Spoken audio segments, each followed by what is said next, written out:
요한복음 13장의 말씀을 보시면 범죄한 사람이 받아야 될 죄값인데 대신 내 몸을 불사르게 내어줄지라도 내가 그를 사랑하는 사랑의 마음이 없으면 아무 유익이 없고 아무 의미가 없다고 고백을 해주고 있습니다.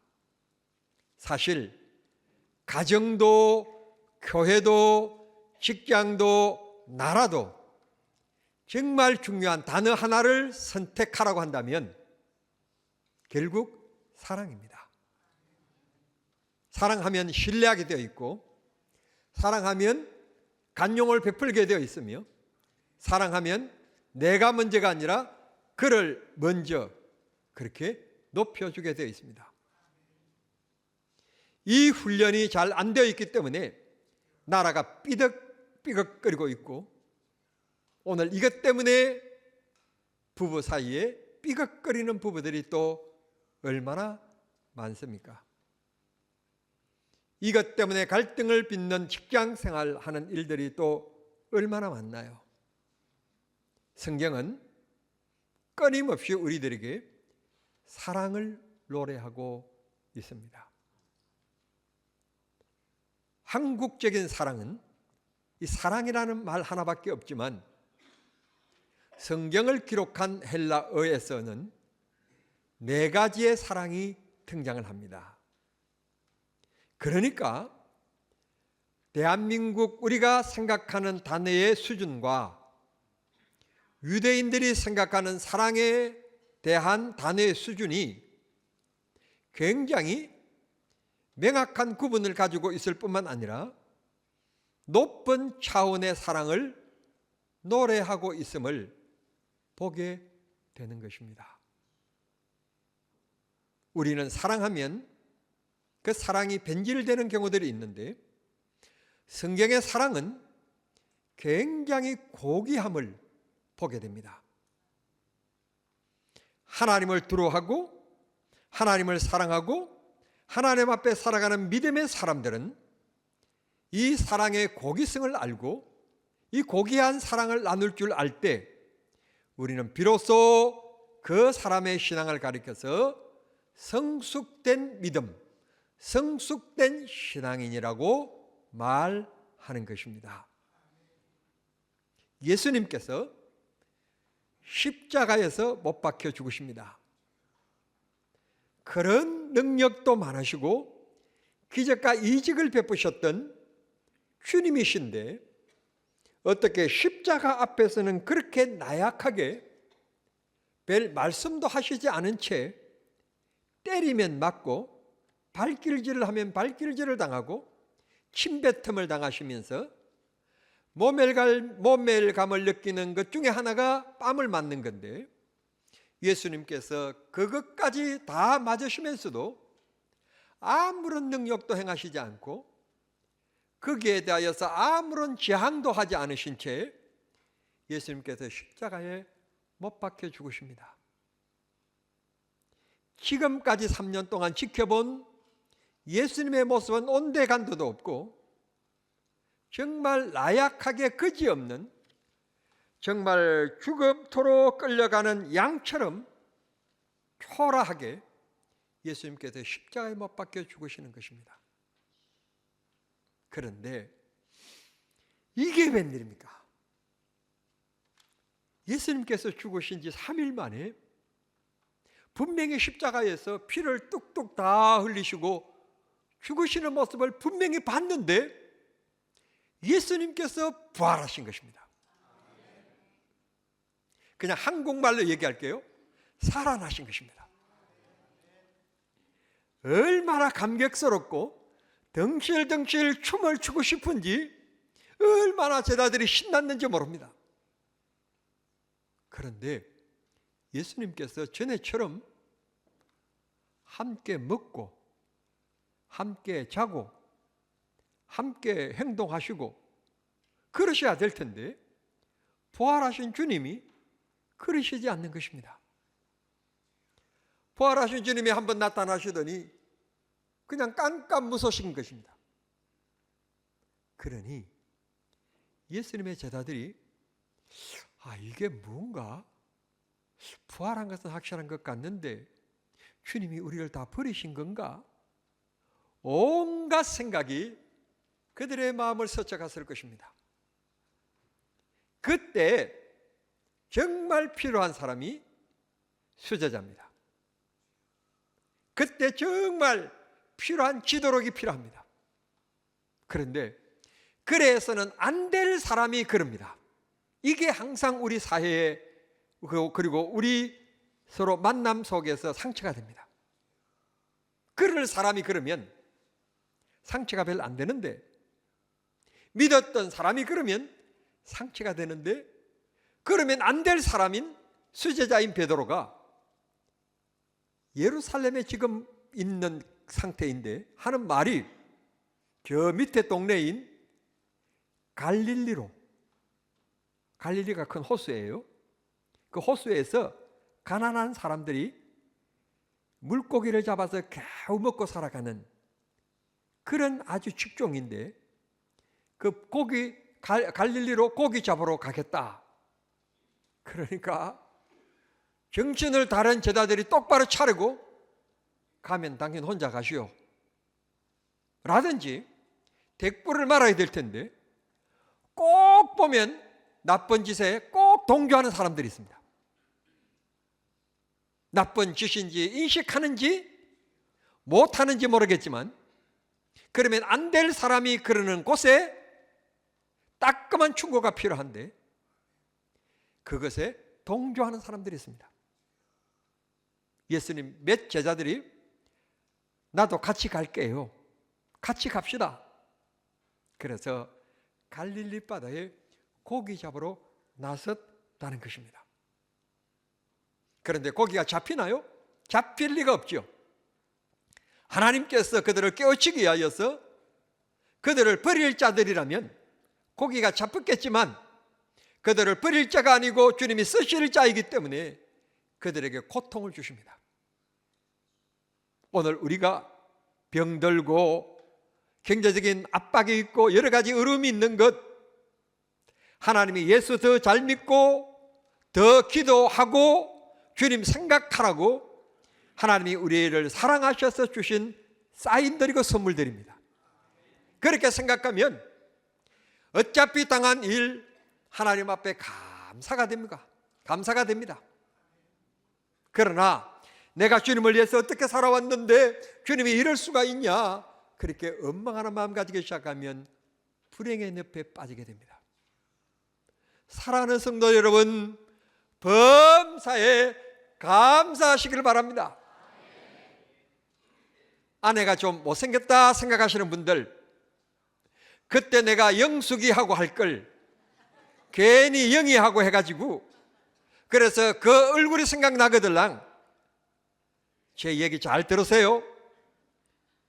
그 영희는요 바람 나갔어요. 내가 같이 살고 있는 이 여자는 변함없이 지금 살고 있는 거예요.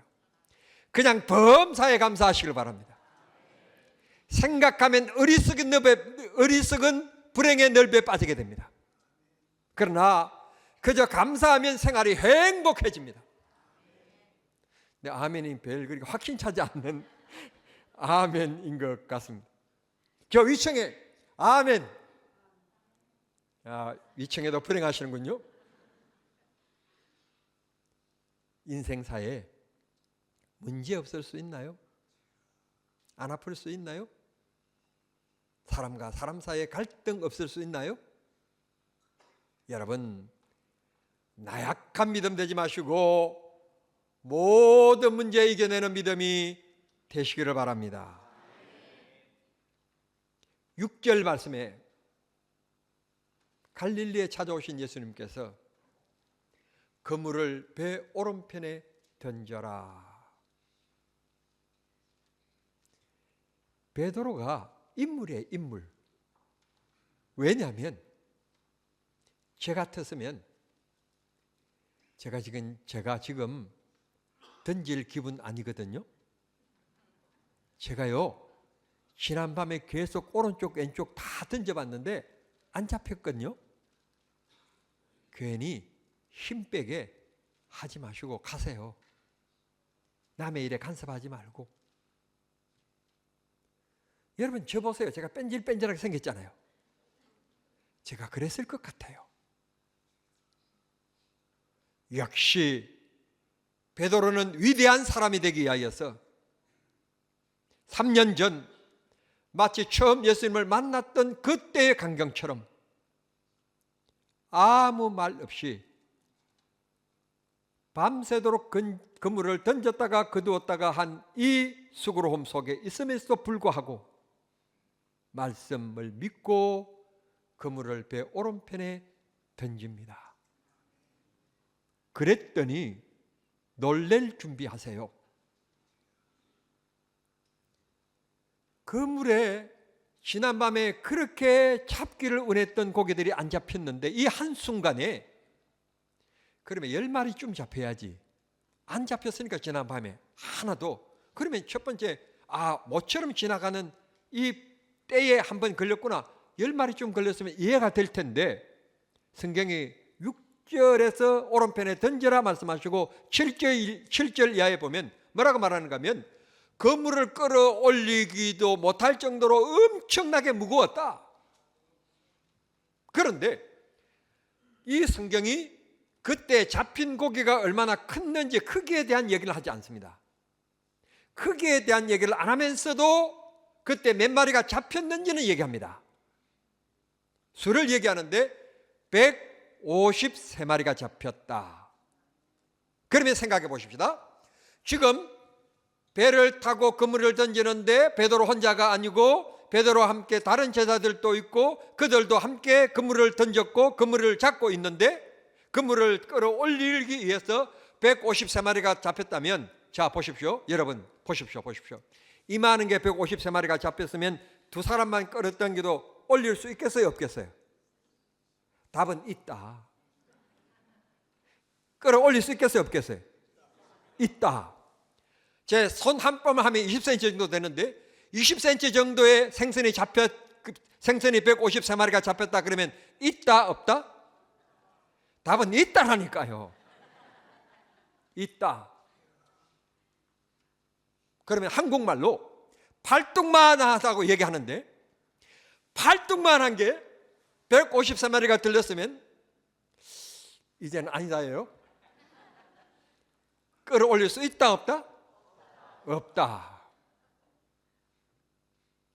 무슨 말인가 하면 내 힘과 내 기술에 의지했을 때는 세상에 실패할 일도 있습니다. 그러나 믿음으로 나아가면 능치 못함이 없다고 하셨거든요. 상상 바깥의 주님의 역사가 일어났습니다. 그리고는 부두에 배를 갖다 댔는데 이미 주님이 아침 식사를 준비했습니다. 여러분 우리 한국에 유명한 요리사들이 많은데 그 요리사의 원조는 주님이세요. 믿든지 말든지예요. 나는 성경을 믿으니까. 성경 이전에는 셰프라는 말이 없으니까. 한국에 신랑감 1위가 요리 잘하는 남자라고 합니다. 예수님께서 제자들이 부두에 딱 도착해 보니까 숯불이 펴져 있고 그 위에 떡도 놓여져 있고 그리고 잡은 생선을 예수님께서 몇 마리 가져오너라 갖다 얹었으니 훌륭한 아침 식사가 된 겁니다. 거기까지 좋았는데 한국말로 신문이 시작됩니다. 예수님께서 베드로에게 물으십니다. 첫 번째 물음은 예수님께서 하시는 말씀이 15절에 요한의 아들 시몬아 내가 이 사람들보다 나를 더 사랑하느냐. 식사 시간에 툭 던져진 예수님의 질문입니다. 베드로가 어떤 사람입니까? 불과 며칠 전 예수님께서 십자가를 지실 때 3번이나 모른다고 부인했던 베드로입니다. 기록에 보면 인류 역사의 최초로 무리를 그런 사람으로 기록되고도 있습니다. 이렇던 베드로가 예수님을 사랑하지 않았을까요? 사랑했습니다. 그런데 문제는 여기에 있습니다. 마음과 행동이 따로 구분지어졌다는 점입니다.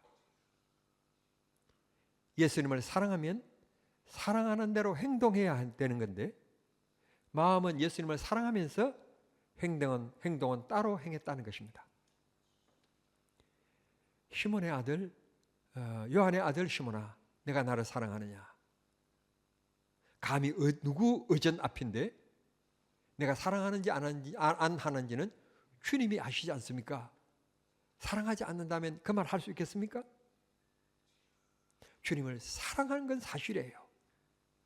그런데 베드로는 주님을 사랑하는 마음보다는 환경에 얽매였어요. 자기가 놓인 형편에 놓인 거예요. 목사님, 기도해야 된다는 것 알고 주일 성수해야 된다는 것 압니다. 그런데 내 형편이 지금 이렇기 때문에 주일 문을 닫으면 이만큼 주일날 더 소득이 많아집니다. 내가 주일 어기는 대신에 11조 철저히 하면 되지 않습니까? 라고 말하는 분들이 있습니다. 부모님의 마음은 자식들이 많은 용돈을 보내주는 것에 있는 것이 아니라 얼굴 한번 보는 것, 얼굴 한번 못 보면 좋은 시대니까 핸드폰을 통해서라도 목소리 한번 듣는 게 부모님들의 바람 아니겠습니까? 우리 하나님도 하나님 앞에 나올 때 이런 저런 종류의 헌금 봉투를 많이 들고 나오는 것을 주님이 원하시는 것이 아니라 내가 하나님을 사랑하기 때문에 주의 말씀을 들을 수밖에 없고 주님을 사랑하기 때문에 주님을 찬송할 수밖에 없는 이 예배 자리에 오는 걸 주님이 더 좋아하신다는 사실을 부활 후 첫 번째 주일 아침 요한의 아들 시몬아 너가 나를 사랑하느냐 하는 이 질문을 오늘 우리에게 주시는 질문으로 받아들이면서 주님이 아십니다. 주님이 아십니다. 그렇다면 너가 나에게 찬송하고 예배하는 자리에 있어야 되지 않느냐 말씀하시는 주님의 음성을 듣는 믿음의 시간이 될 수 있게 되기를 바랍니다. 여기에서 왜 예수님께서 시몬의 이름을 이제부터는 내 이름을 마태복음 16장에 시몬이라고 부르지 말고 베드로라고 할 것이다 라고 예수님께서 말씀하셨음에도 불구하고 왜 베드로야 라고 말하지 않고 시몬이라고 불렀을까요? 우리가 세상 살아가면서 보면 목사로 살 때도 많지만 목사가 아닌 유춘배로 살아갈 때도 많습니다. 우리 모두 잊지 마시고 언제 어떤 상황 어떤 누구 앞에서라도 당당하게 목사로 살아가야 됩니다. 우리가 많이 배운 지식으로 살아갈 수 있겠지만 우리는 이 세상을 살아갈 때 언제나 성도로 살아가야 됩니다. 주님이 정말 우리를 바라볼 때 내가 나를 얼마나 사랑하는지 내가 안다 말씀하실 수 있도록 그렇게 살아가야 될 줄 믿습니다. 유명한 신학자 중에 한 분이신 루이스라고 하는 분이 계신데 C.S. 루이스라고 흔히 얘기하는 분이 계신데 그분이 이렇게 말씀하셨어요.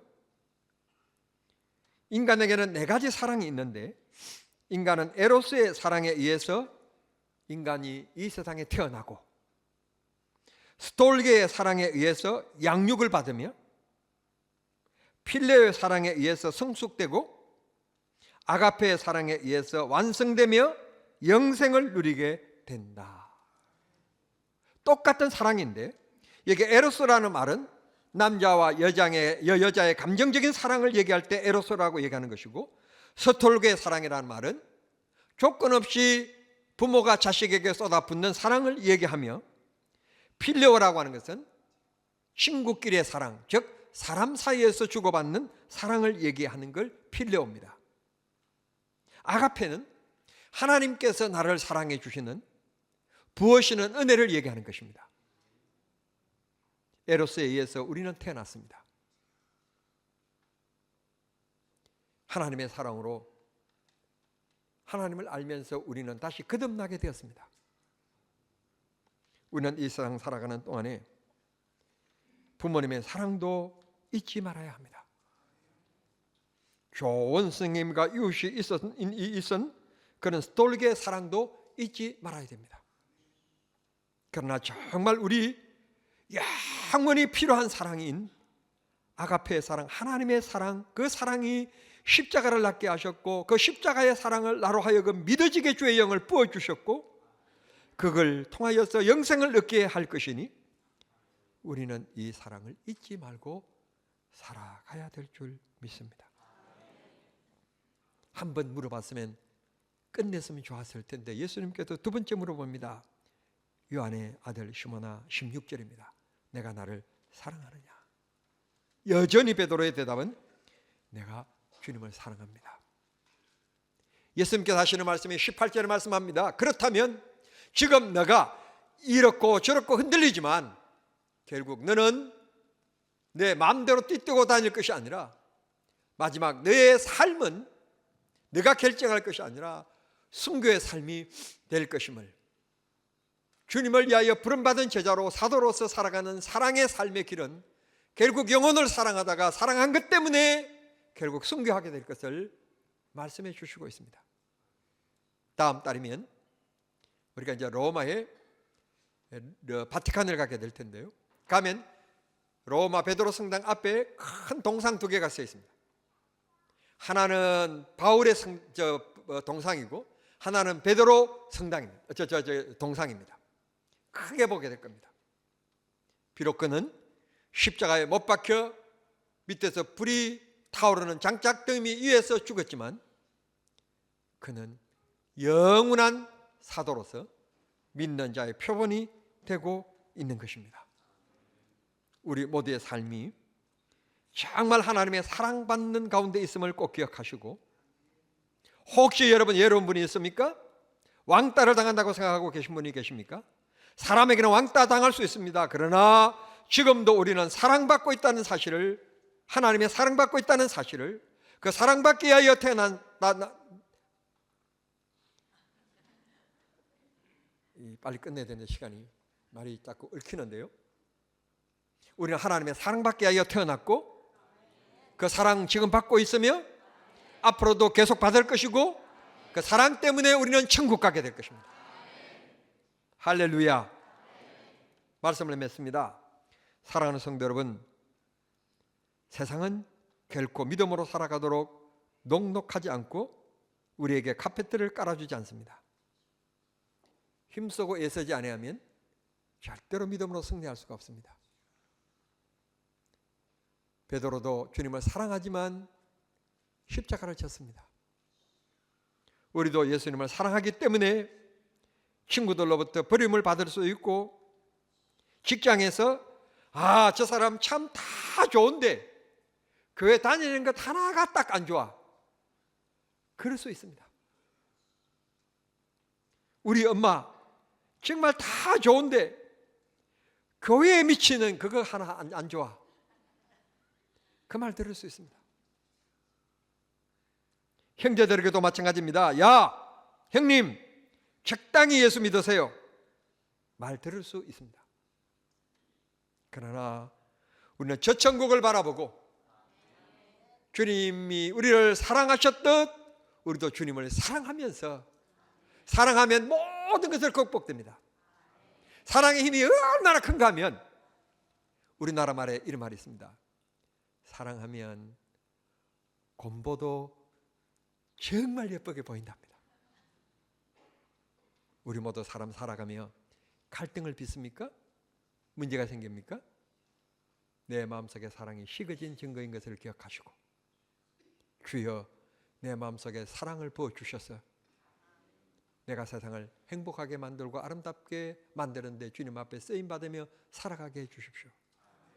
사랑을 부어주셔서 내 삶이 행복하게 해주세요. 기도하는 온 성도님들 다 되시기를 우리 주님 이름으로 축복합니다. 하나님 아버지 감사합니다. 이 아침에 귀한 말씀 주셨사오니 주님께서 나에게 물으시기를 내가 나를 사랑하느냐, 또 네가 이 사람들보다도 나를 더 사랑하느냐, 주님께서 계속 물으시는 물음에 주님이 아시나이다.